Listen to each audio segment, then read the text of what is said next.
rims. We sent them away last Monday to a shop blaster. He did an undercoat for us as well. They came back quite nicely. But some places in the main pans quite badly pitted, which we didn't realise. So we've got a good bit of body filler filling in a good section of where these areas are pitted. So we took the dishes out as well. It just made it a lot easier. It was silly not to begin with. The front rims are the only ones that haven't had too much fiddling about with. There's been a little bit of sanding where there was a run from the shop blaster bloke where it painted it. There was a little bit of a run. That doesn't matter. So now I'm going to apply the first layer of undercoat, and then we're going to build these up a little bit more, possibly sand it down, smooth it down after a coat of primer, and get it built up for top coat. And in theory, we need to get this done today, or at the very latest tomorrow morning, because we've got Page and Bird coming to fit the tyres back on the rims, so that, because we could do it, but we'd take the paint off again, so Page and Bird are going to come and do it gently, to say. So, we'll make a start.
Magic!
this effort. We skipped a lot of stuff because rims were always going to be one of the last things, but here we are sort of halfway through putting everything back together, and we did the rims. That was because it was my 21st and Mum and Dad got me some tyres.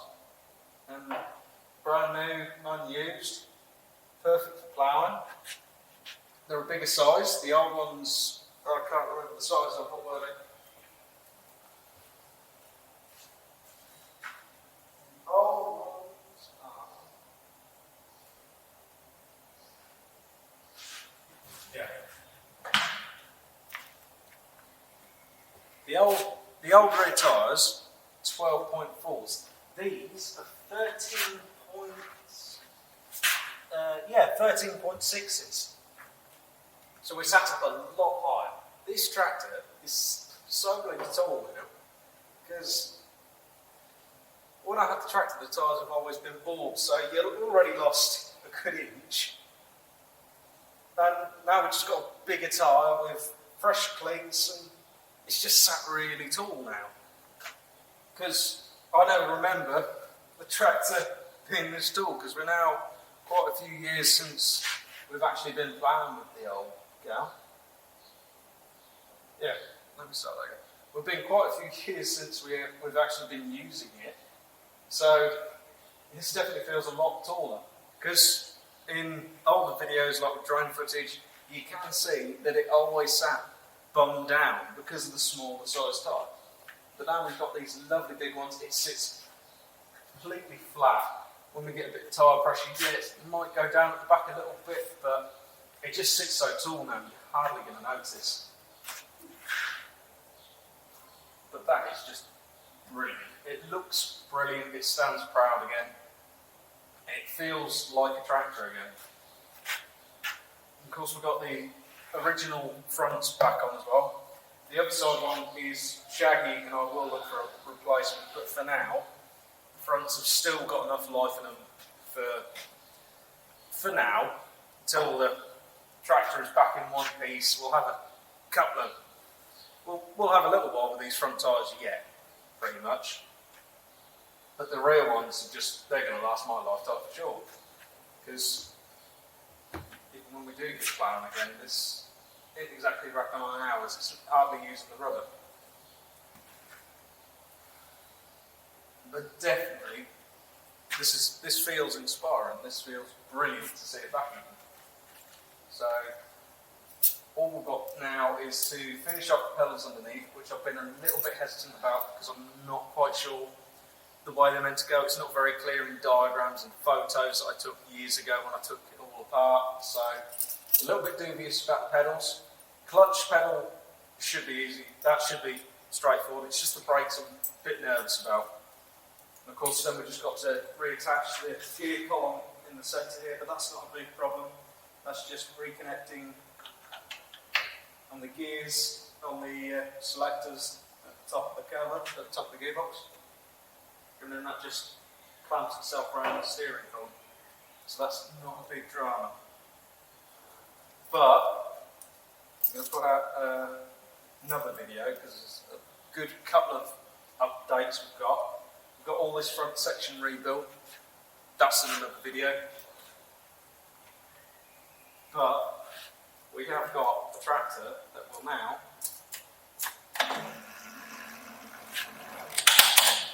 okay, the battery's dead. Fuck.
we've nearly got, we're this close to having a moving tractor again. And then after that, we'll just finish off these front panels, get some new decals all along here. That's pretty much, we can draw a line and say, we're done up to here. Because the axle's done, the front's done, it's all there. A couple of bits just need checking on the tightness and stuff. I haven't put all the nuts on yet. Same with the rear. Just a couple of things need tightening. But it's so nearly there.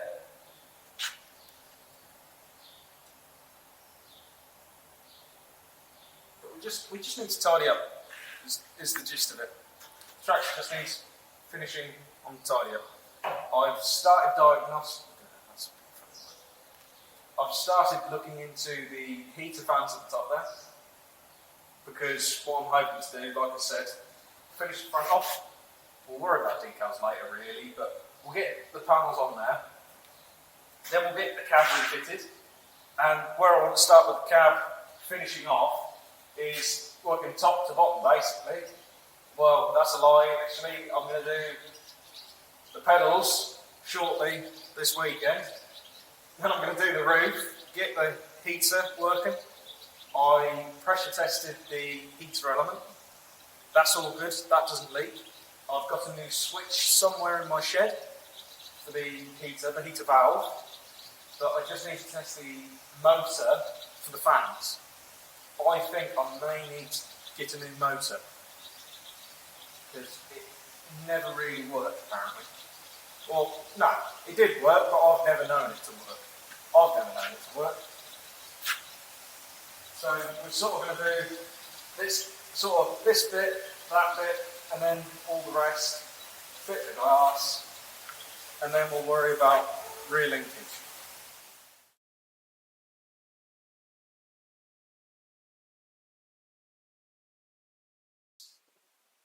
Cheers.